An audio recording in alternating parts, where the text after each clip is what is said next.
7, 6, 11, 5. Can you hear that?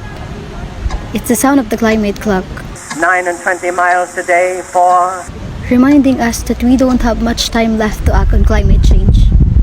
11, 17, 32 the day before. The clock shows how urgent it is for us to make a change before it's too late.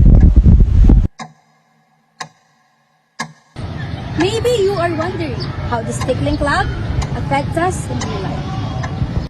According to Lean 2023, the Union Square Climate Clock is a powerful tool to raise awareness about the time left to address climate change.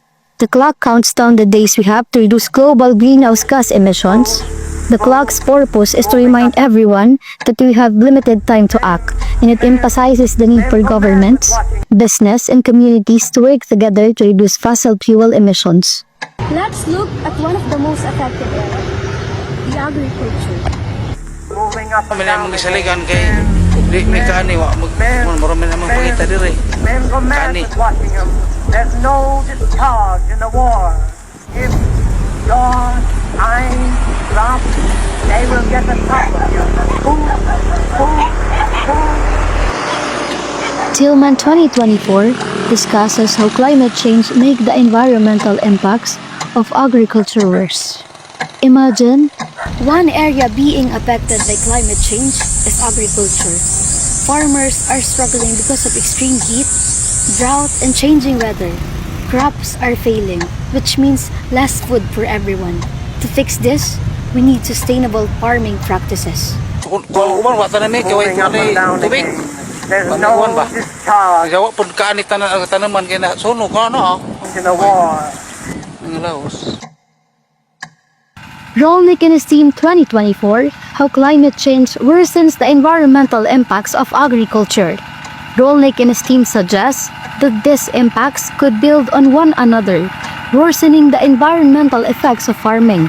And to address these challenges, the authors argue for more sustainable agricultural practices and the use of technology like machine learning to reduce climate impacts, methods that help the environment while still growing food. One solution is precision farming. Machine learning helps predict crop yields, and it can guide farmers on when and how much to water and fertilize. This means farmers use fewer resources but still grow healthy crops.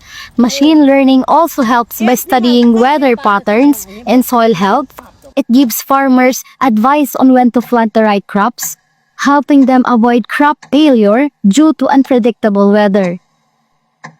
Canis 2023 explores how new climate movements, inspired by Walter Benjamin, emphasize urgent action in the present rather than relying on future promises of progress. These movements urge people to declare a climate emergency and act now, stressing that the struggle can't wait.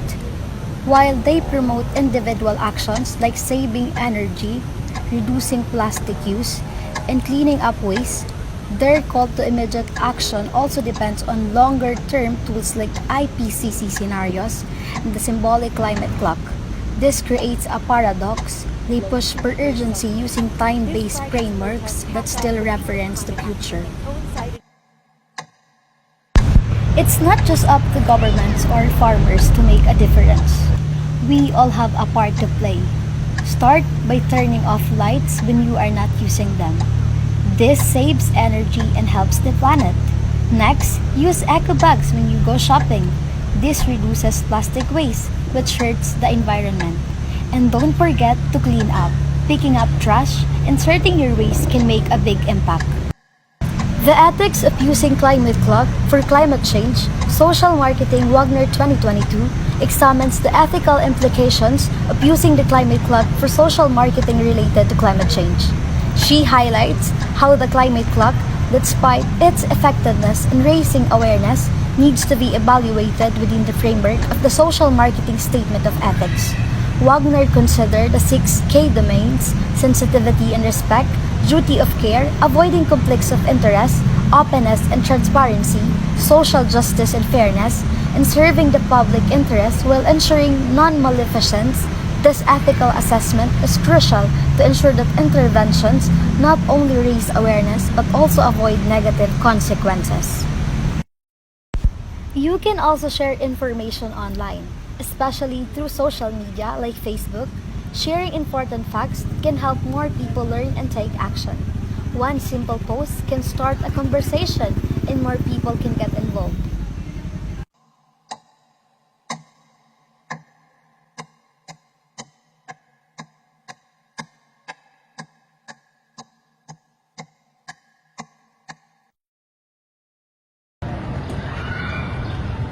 The climate clock is here to remind us that we don't have much time left.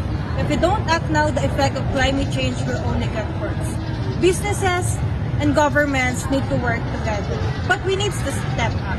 All of us have a role. Be the solution, not the pollution. Less talk, more action for the planet. Make the earth proud today. Heal the planet one act at a time. The earth is in your hands. Be the change. Stop climate change. Don't wait for change, be the change. Fight the climate change like your future depends on it. Act now, there's no planet B. Don't wait for tomorrow, save the earth today. One small thing can save the world. Let's act now!